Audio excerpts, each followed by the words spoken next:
News every 15 minutes, weather every 10, and sports twice an hour. Newstalk, KGVO. You're listening to Montana Morning with Peter Christian.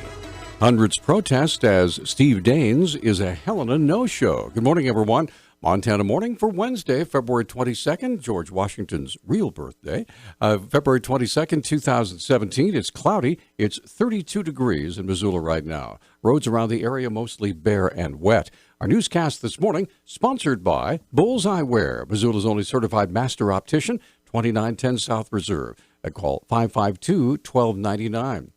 One of this morning's top stories, hundreds of protesters gathered outside the Montana Capitol yesterday, where Senator Steve Daines was scheduled to address the legislature. When the crowd learned that the Montana Republican had canceled yesterday's appearance, boos and cries of "coward" erupted. Many there objected to Daines gabbling down Massachusetts Senator Elizabeth Warren as the presiding officer during the debate on Attorney General Jeff Sessions' nomination. Others were there to urge Daines to oppose President Trump's plans to restrict refugee arrivals and roll back health care reforms. They also want Daines to call on Trump to divest his business holdings and investigate whether Russia interfered with U.S. elections. Daines rescheduled his appearance before the state legislature for today. His office released a statement saying the senator, quote, welcomes the opinions of everyone from the Treasure State, end quote.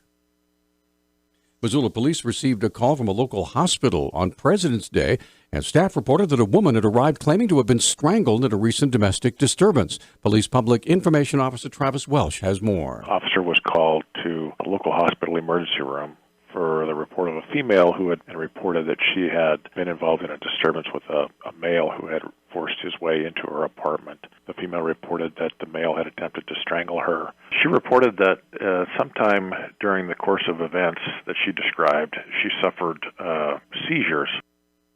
Police arrested 26-year-old Zachariah Peterson, who has been charged with partner or family member assault. Once before, this time Welsh said a gun was involved. There was a struggle over the handgun, and the female resident reported that the male attempted to strangle her. He was eventually arrested and is currently being held in the Missoula County Jail for one count of aggravated burglary, a count of partner or family member assault, and an additional charge of destruction or tampering of a communication device. According to Welsh, the gun belonged to the victim and was not fired during the struggle. 49-year-old John Reinerston appeared in Missoula Justice Court yesterday, charged with his third count of partner or family member assault.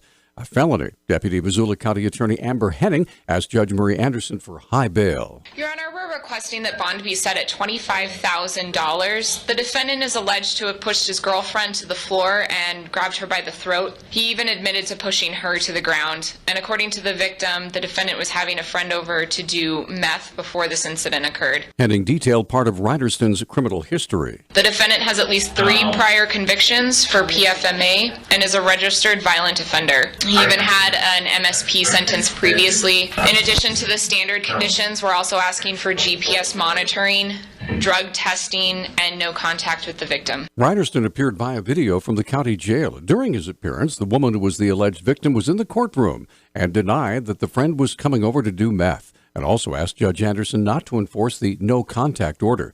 Judge Anderson set bail at $25,000.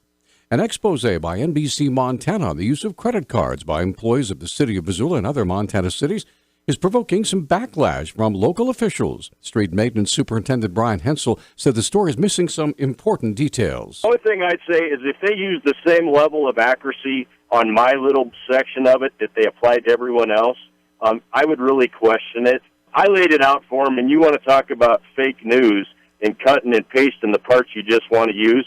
That was a prime example, and I was not pleased with it at all. In the NBC Montana story, Hensel's department came under scrutiny for $1,400 spent on attending a training event called the Snow Rodeo in Helena.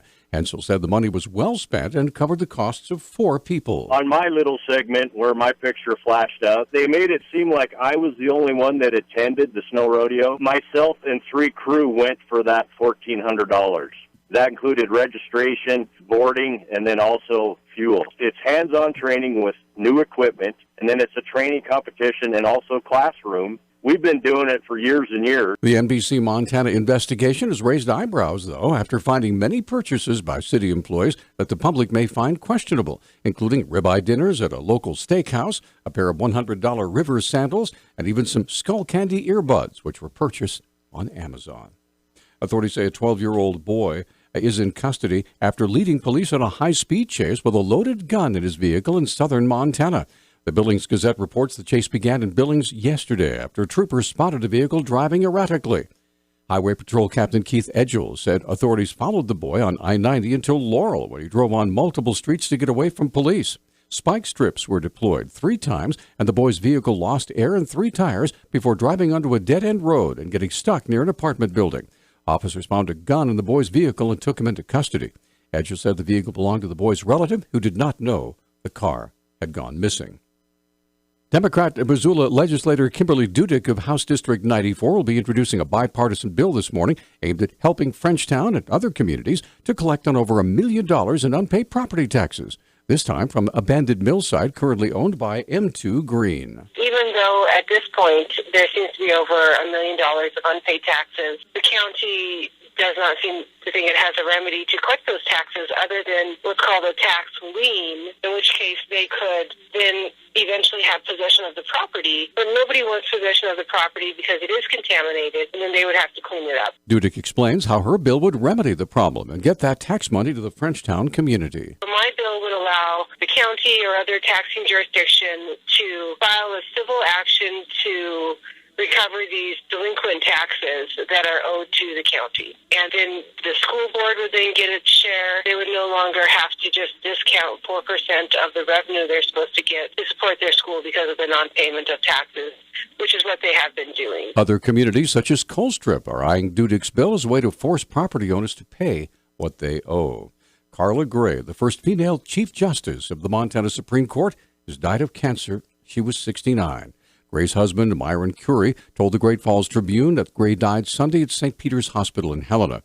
Governor Steve Bullock ordered flags to be flown at half-staff. In Gray's honor, Bullock called her a dedicated public servant and a champion for access to justice. He said her work ethic, humor, humility, and sense of justice have served as an inspiration for young attorneys throughout the state. Gray was appointed to the Montana Supreme Court in 1991 by Governor Stan Stevens following the resignation of Diane Bars. She was elected as Associate Justice in 1992 and in 1998 became the first woman elected Chief Justice in 2000. She retired in 2008. Our News Talk time now is 6:12. News Talk, KGVO. Missoula's official weather station. Mostly cloudy skies today with a chance of light snow. Temperatures will be in the mid-30s. Tonight, overnight lows will drop into the teens. Once again, occasional snow showers expected for your Thursday and Friday. I'm meteorologist Brooke Foster for Missoula's KECI 13.